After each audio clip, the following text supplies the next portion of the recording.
रहते हैं, मैं और मेरे हस्बैंड। अभी होली में हम लोग बिहार आए हुए थे सर, होली मनाने के लिए पूरी फैमिली का गेट टुगेदर था। 9 अप्रैल को मेरे हस्बैंड की तबीयत ख़राब हुई, फीवर हुआ उनको काफ़ी तेज़। हमने कोरोना का 2-2 3-3 बार टेस्ट करवाया, नेगेटिव आया। RT-PCR के लिए दिया तो वहाँ पे भागलपुर में, सर भागलपुर में थे हम लोग, वहाँ पे 1 दिन 2 दिन वेट करते करते 10 दिन तक रिपोर्ट नहीं आया। फिर हमने नोएडा के एक डॉक्टर हैं उनसे कंसल्ट किया, वीडियो कंसल्टेशन से। उन्होंने बोला कि CT चेस्ट करवाना है। हम लोग भागलपुर गए और CT चेस्ट करवाए तो उसमें उनका इन्फेक्शन आया। 60% लंग्स उनका उसमें इन्फेक्टेड था, डैमेज नहीं था, इन्फेक्टेड था बस। बाकी लंग्स का हर चीज़ परफेक्ट था, सारा चीज़ नाक का, गले का सब कुछ नॉर्मल था, उसमें रिपोर्ट में था। फिर हम लोग नेक्स्ट डे ग्लोकल हॉस्पिटल है भागलपुर में, ग्लोकल हॉस्पिटल लेके आए, वहाँ पे एडमिट कराया हमने ICU में। मेरी मदर की भी तबीयत ख़राब थी, मेरी मम्मी और मेरे हस्बैंड दोनों एक साथ एडमिट हुए।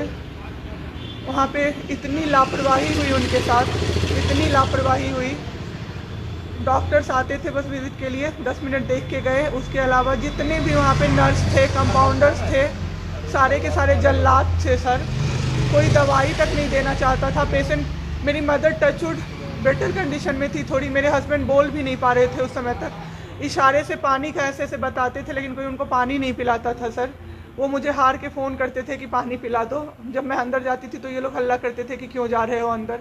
फिर भी मैं जाके उनको पानी पिलाती थी, जूस पिलाती थी। रेमडेसिविर इंजेक्शन का नाम आप लोगों ने अभी तक सबने सुन लिया होगा कि कितनी मुश्किल से मिल रहा है।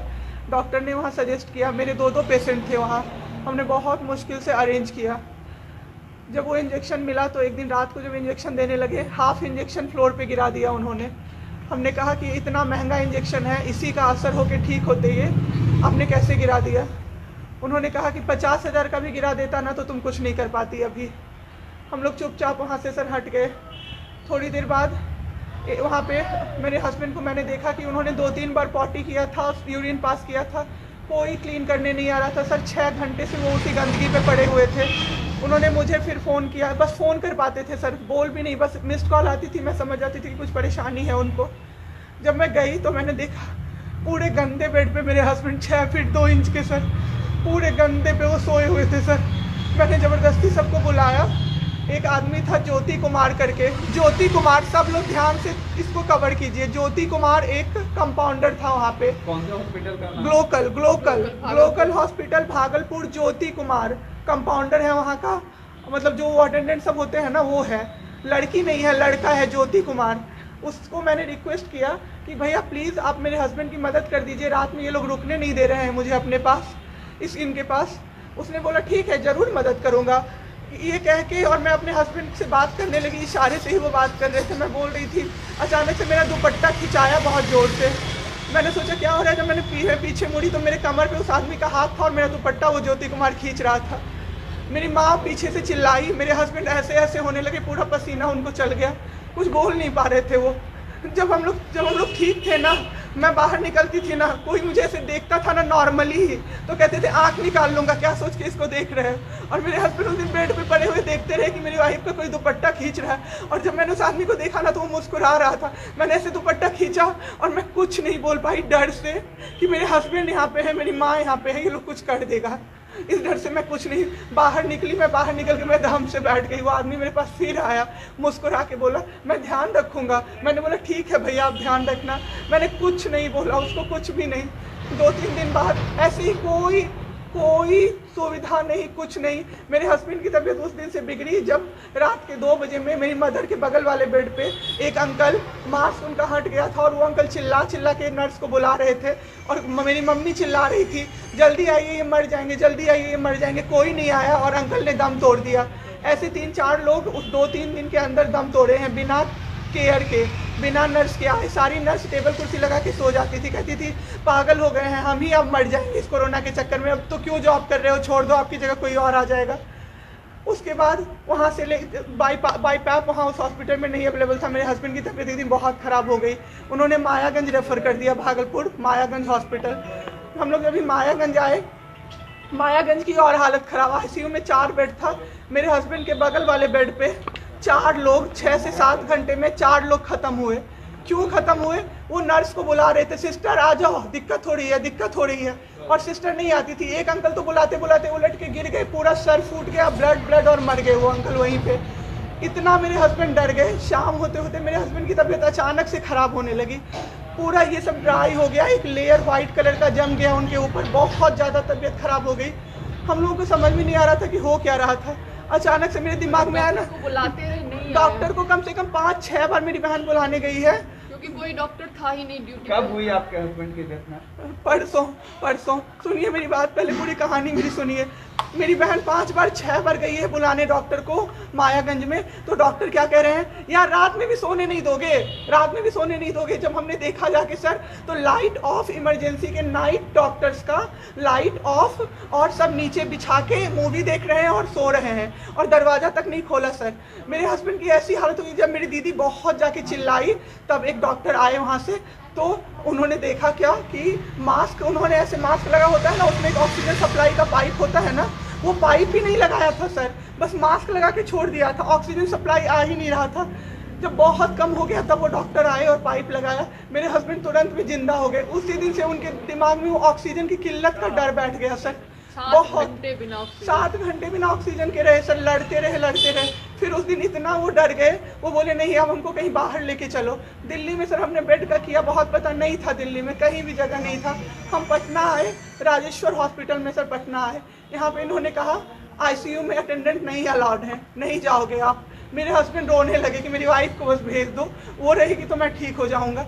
इन लोगों ने नहीं अलाउ किया सर।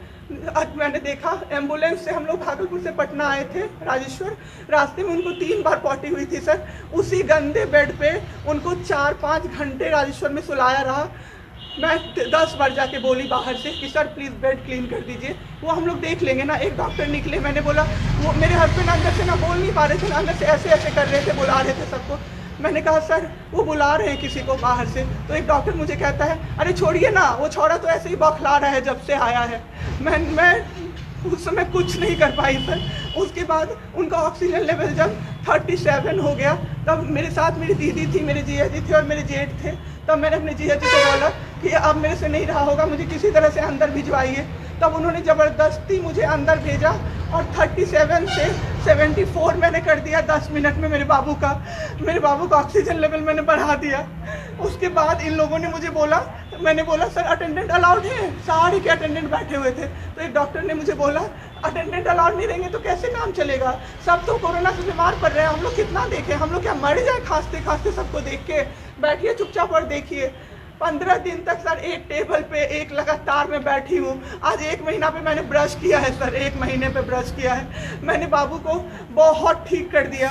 इतना स्ट्रॉ लगा के सर, मास्क के अंदर से स्ट्रॉ लगा के बाबू को मैंने जूस, दाल, रोटी सब कुछ पिलाया सर। इतने ठीक हो गए ना कि जो डॉक्टर फर्स्ट डे बोला था ये बचेगा नहीं, वो डॉक्टर सर 3-4 दिन बाद कहता है टचवुड क्या कर दिया आपने इनके साथ, ये तो एकदम ठीक हो गए, गजब का फाइट दिया आप दोनों ने मिलके। मुझे क्या पता था कि मैं फाइट दे रही हूँ और ये लोग मेरे बाबू को ख़त्म कर देंगे। इतना ऑक्सीजन का किल्लत सर, मेरा बाबू डर गया बहुत ज़्यादा। ऑक्सीजन सिलेंडर देखता था और कहता था हाँ वो ख़त्म हो जाएगा, वो ख़त्म हो जाएगा। मैं कहती थी नहीं ख़त्म होगा बाबू। 1.5 घंटे के लिए सर ऑक्सीजन सप्लाई बंद रहता था। बाद में हमें पता चला ये लोग ब्लैक मार्केटिंग कर रहे हैं अंदर में ऑक्सीजन सिलेंडर का। जो अस्पताल वाले हैं ना, वो ऑक्सीजन सप्लाई बंद कर देते थे ताकि बेचैन होके लोग खरीदें उन्हीं से। हम भी खरीदे सर, मैंने भी खरीदा। क्या करते, हमें भी तो चाहिए था। परसों सर सुबह में हमारे पास एक ही सिलेंडर था, पाइपलाइन बंद हो गया। मेरे हस्बैंड को बाईपैप लगा हुआ था, उनको 2 सिलेंडर से जाना था, एक ही सिलेंडर था। सिलेंडर मांगते मांगते कहीं नहीं मिला सर, मेरे हस्बैंड ख़त्म हो गए। सर, मेरा बाबू चला गया हमको छोड़ के। आपके साथ यहाँ पे भी सर, यहाँ पे राजेश्वर में डॉक्टर अखिलेश गंदे गंदे इशारे कर रहा था मुझे सर। चलता था ना तो मुझसे सट के क्रॉस करता था सर। मैं इग्नोर कर देती थी कि मेरा हस्बैंड है यहाँ पे, वरना अगर बाहर होता चप्पल खोल के मैं मारती सर ऐसे इंसान को। वहाँ पे मायागंज हॉस्पिटल में डॉक्टर्स, कोई भी डॉक्टर नहीं आता है, कोई सीनियर डॉक्टर नहीं, जूनियर डॉक्टर नहीं, और पेशेंट की सिर्फ एंट्री कर देते हैं कि फिजियोथेरेपी किया गया। ये मेरे बाबू नाक का क्या करते हैं, नेबुलाइज किया गया, 4 बार नेबुलाइज किया गया, कोई चीज़ नहीं होती है, सिर्फ पेशेंट की एंट्री कर देते हैं।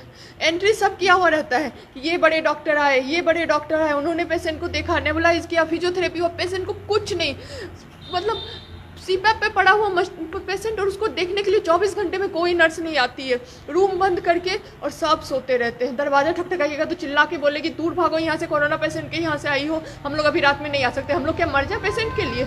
कोई नहीं आता है, कोई नहीं आता है देखने के लिए किसी को। ये लोग पटना में तो 26 तारीख को आए पटना। मैम आपके साथ जो ये सब हुआ है, गलत हुआ है, इसकी शिकायत आपने किसी को की है? अभी किसको करे सर? परसों तो मेरा बाबू गया है। परसों शाम आप क्या चाहती हैं सरकार से? क्या अभी सबसे पहले तो मैं चाहती हूँ कि सारे जगह ही सबसे पहले तो मुझे कोई प्लेटफॉर्म मिले जिस पे मैं ये बोल सकूँ टीवी पे जाके, ताकि लोग बचें। अब जिसके साथ जो हो नहीं हो वो तो सेकेंडरी है। हमारे जैसे जो लोग उसमें पड़े हैं ना, जो ये छोड़ के भूल जाते हैं कि पेशेंट का ख्याल डॉक्टर्स रखेंगे, वो जाके अपने पेशेंट का ख्याल रखें, नहीं तो सब मर जाएंगे सर, सब मर जाएंगे। एक डॉक्टर एक दिन आए राजेश्वर में, कहते हैं अरे ये बेड अभी तक नहीं खाली हुआ है, मतलब ये आदमी अभी तक नहीं मरा है। एक आदमी के बारे में आप सोचो सर जरा सा, आप सोचो सर जरा सा। मेरे हस्बैंड को वेंटिलेटर पे नहीं रखा सर, वो शायद बच जाते। और जब मेरी एक फ्रेंड है डॉक्टर, उसने बात की कि आपने वेंटिलेटर पे क्यों नहीं रखा, तो झूठ कह रहे हैं कि फैमिली वालों ने मना किया। क्योंकि हमें कोई सजेशन नहीं दिया गया कि वेंटिलेटर पे आप रख सकते हो, कुछ भी नहीं सर। वो बस वेट कर रहे थे कि ये बेड खाली हो। ठीक है।